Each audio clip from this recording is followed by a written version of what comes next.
ನಮಸ್ಕಾರ ಸ್ನೇಹಿತರೆ, AP3 ವಿಡಿಯೋಗೆ ಸ್ವಾಗತ. ಸ್ನೇಹಿತರೆ, ವಿದ್ಯಾರ್ಥಿಗಳು ತಮ್ಮ ಶಿಕ್ಷಕರ ಬಗ್ಗೆ ವಿಶೇಷವಾದ ಬಾಂಧವ್ಯವನ್ನು ಹೊಂದಿರುತ್ತಾರೆ. ನಮಗೆಲ್ಲರಿಗೂ ನಮ್ಮ ಗುರುಗಳು ನೀಡಿದ ಬೋಧನೆಗಳು ಉತ್ತಮ ಜೀವನವನ್ನು ನಡೆಸಲು ನಮಗೆ ಸ್ಫೂರ್ತಿ ನೀಡುತ್ತವೆ. ವಿದ್ಯಾರ್ಥಿ ಮತ್ತು ಶಿಕ್ಷಕರ ನಡುವಿನ ಈ ವಿಶಿಷ್ಟ ಸಂಬಂಧವನ್ನು ಆಚರಿಸಲು ಭಾರತದಲ್ಲಿ ಪ್ರತಿ ವರ್ಷ ಶಿಕ್ಷಕರ ದಿನವನ್ನು ಆಚರಿಸಲಾಗುತ್ತದೆ. ಆದರೆ ಪ್ರಪಂಚದಾದ್ಯಂತ ಅಕ್ಟೋಬರ್ 5ರಂದು ವಿಶ್ವ ಶಿಕ್ಷಕರ ದಿನವನ್ನು ಆಚರಿಸಲಾಗುತ್ತದೆ. ಆದರೆ ಭಾರತದಲ್ಲಿ ಸೆಪ್ಟೆಂಬರ್ 5ರಂದು ಶಿಕ್ಷಕರ ದಿನವನ್ನು ಏಕೆ ಆಚರಿಸಲಾಗುತ್ತದೆ ಎಂಬುದನ್ನು ತಿಳಿಯೋಣ. ವಾಸ್ತವವಾಗಿ ಶಿಕ್ಷಕರ ದಿನವು ಭಾರತದ ಮೊದಲ ಉಪರಾಷ್ಟ್ರಪತಿ ಮತ್ತು ಎರಡನೇ ರಾಷ್ಟ್ರಪತಿಯಾಗಿದ್ದ ಡಾಕ್ಟರ್ ಸರ್ವಪಲ್ಲಿ ರಾಧಾಕೃಷ್ಣನ್ ಅವರ ಜನ್ಮದಿನವಾಗಿದೆ. ಅವರು ಮಹಾನ್ ತತ್ವಜ್ಞಾನಿ ಮತ್ತು ವಿದ್ವಾಂಸರಾಗಿದ್ದರು.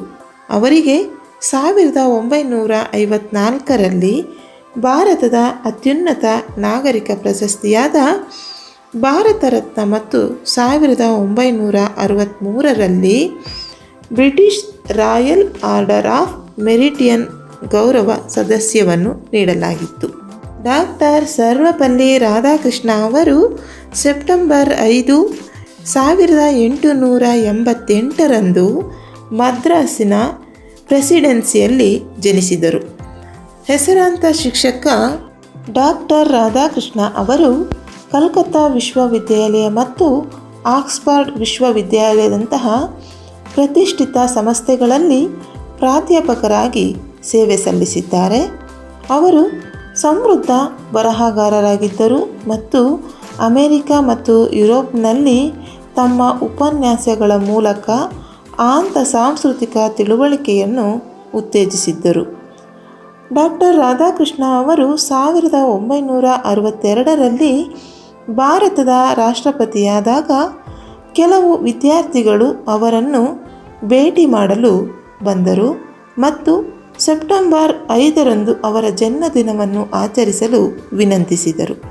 ಆದರೆ ವಿದ್ಯಾರ್ಥಿಗಳಿಗೆ ಈ ದಿನವನ್ನು ಶಿಕ್ಷಕರಿಗೆ ಮೀಸಲಿಡಬೇಕು ಎಂದು ಸಲಹೆ ನೀಡಿದರು.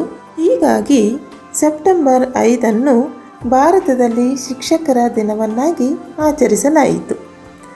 ಭಾರತೀಯ ಸಂಸ್ಕೃತಿಯು ಗುರು ಮತ್ತು ಶಿಷ್ಯ ಅಂದರೆ ಶಿಕ್ಷಕ ಮತ್ತು ವಿದ್ಯಾರ್ಥಿಗಳ ನಡುವಿನ ಸಂಬಂಧಕ್ಕೆ ಹೆಚ್ಚಿನ ಪ್ರಾಮುಖ್ಯತೆಯನ್ನು ನೀಡುತ್ತದೆ. ಸೆಪ್ಟೆಂಬರ್ 5ರಂದು ಶಿಕ್ಷಕರ ದಿನಾಚರಣೆಯು ಡಾಕ್ಟರ್ ಸರ್ವಪಲ್ಲಿ ರಾಧಾಕೃಷ್ಣನ್ ಅವರ ಜನ್ಮದಿನದ ಆಚರಣೆ ಮಾತ್ರವಲ್ಲ, ಇದು ಶಿಕ್ಷಕರ ಸಮರ್ಪಣೆ ಮತ್ತು ಕಠಿಣ ಪರಿಶ್ರಮವನ್ನು ಗೌರವಿಸುತ್ತದೆ.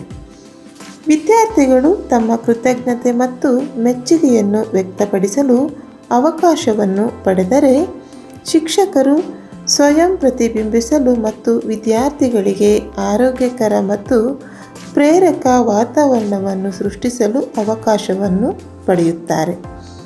ಅವರ ಸಮರ್ಪಣೆ, ಕಠಿಣ ಪರಿಶ್ರಮ ಮತ್ತು ಅವರ ವಿದ್ಯಾರ್ಥಿಗಳ ಯಶಸ್ವಿಗೆ ಅಚಲವಾದ ಬದ್ಧತೆಯನ್ನು ಗುರುತಿಸುವ ಸಮಯ ಇದು. ಅಸಂಖ್ಯಾತ ವ್ಯಕ್ತಿಗಳ ಜೀವನವನ್ನು ರೂಪಿಸುವ ಮಾರ್ಗದರ್ಶಕರು ಮತ್ತು ಎರಡನೇ ಪೋಷಕರಂತೆ ಶಿಕ್ಷಕರನ್ನು ನೋಡಲಾಗುತ್ತದೆ. ಕೆಲವು ಸಾಮಾನ್ಯ ಸಂಪ್ರದಾಯಗಳಿವೆ. ಇದರಲ್ಲಿ ಶಾಲೆಗಳು ಶಿಕ್ಷಕರಿಗೆ ವಿಶೇಷ ಉಡುಗೊರೆಯನ್ನು ನೀಡುತ್ತದೆ ಮತ್ತು ಗೌರವಾರ್ಥವಾಗಿ ಒಂದು ದಿನವನ್ನು ಮೀಸಲಿಡುತ್ತವೆ. ಈ ದಿನ ವಿದ್ಯಾರ್ಥಿಗಳು ತಮ್ಮ ಪ್ರತಿಭೆ ಮತ್ತು ವಿದ್ಯಾರ್ಥಿಗಳ ನಡುವೆ ಸಂಪರ್ಕ ಉತ್ತೇಜಿಸುವ ಚಟುವಟಿಕೆಗಳನ್ನು ಶಾಲೆಗಳು ಆಯೋಜಿಸುತ್ತವೆ. ಶಾಲೆಗಳು ಮತ್ತು ಕಾಲೇಜುಗಳು ಸಾಂಸ್ಕೃತಿಕ ಪ್ರದರ್ಶನಗಳು, ಭಾಷಣಗಳು ಮತ್ತು ಪ್ರಶಸ್ತಿ ಪ್ರದಾನ ಸಮಾರಂಭಗಳನ್ನು ಒಳಗೊಂಡಂತೆ ವಿಶೇಷ ಕಾರ್ಯಕ್ರಮಗಳನ್ನು ಆಯೋಜಿಸುತ್ತವೆ. ವಿದ್ಯಾರ್ಥಿಗಳು ಹೃತ್ಪೂರ್ವಕ ಸಂದೇಶಗಳು, ಉಡುಗೊರೆಗಳ ಮೂಲಕ ತಮ್ಮ ಕೃತಜ್ಞತೆಯನ್ನು ವ್ಯಕ್ತಪಡಿಸುತ್ತಾರೆ. ಇದು ಶಿಕ್ಷಕರ ದಿನಾಚರಣೆಯನ್ನು ಏಕೆ ಆಚರಿಸುತ್ತಾರೆ ಮತ್ತು ಇದರ ಮಹತ್ವ.